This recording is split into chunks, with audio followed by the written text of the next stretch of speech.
એ વ્યવસ્થિત રીતે વી આકારની અંદર આપણે કાપવાની છે. આમ લેવાનું, કોઈ પણ ધારદાર વસ્ત્ર બ્લેડ હોય તો પણ ચાલે, શરીરનો હોય તો. એટલે આ રીતના પકડવાની, એની એક સાઈડથી ધાર આપણે આમ કરીને ઉડાડી નાખવાની. પછી બીજી સાઈડથી પણ આપણે એને સાલ આ રીતના કાઢવાની અને એને વ્યવસ્થિત રીતે આપણે એ રીતના સાલ કાઢી પછી એનો અણીઓ વ્યવસ્થિત રહે, સીધી રહે એ રીતના એ રાખવાની.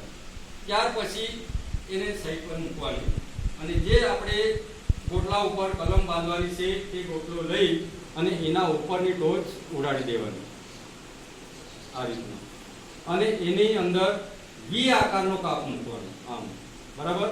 આપણો ટોપિક શું છે? વી ગ્રાફ્ટિંગ કલમ. આ રીતના સીધો કાપવાનો. બરાબર. એની અંદર જરાક પણ આમ તેમ થઈ જાય તો આપણી કલમની સક્સેસતા ઘટી જાય છે. બરાબર. એટલે એકદમ સીધું કાપવાનું. ત્યાર પછી આપણે જે ડાળીની અંદર સોલેલો ભાગ છે એ અંદર આ રીતના મૂકવાનો. વ્યવસ્થિત એક સાઈડનો શેડો દબાવવો જોઈએ. આમ એને વ્યવસ્થિત પકડી અને પછી આપણું જે પ્લાસ્ટિક છે એ પ્લાસ્ટિક લઈ એક શેડો એનો દબાવી રાખવાનો. બરાબર. આમ રાખ્યા પછી એની અંદર આ જે બીજો શેડો છે એ આમ કરીને ખેંચવાનો.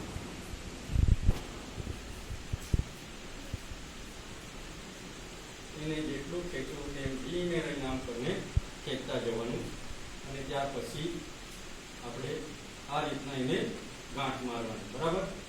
આ આપણી થઈ ગઈ નૂતન કલમ વી ગ્રાફ્ટિંગ. બરાબર. હવે એને જે જગ્યાએ આપણે જે નર્સરીનું પ્લાન્ટેશન કરેલું હોય, બેગ ભરેલું હોય એની અંદર સીધી રીતના આમ કરીને આપણે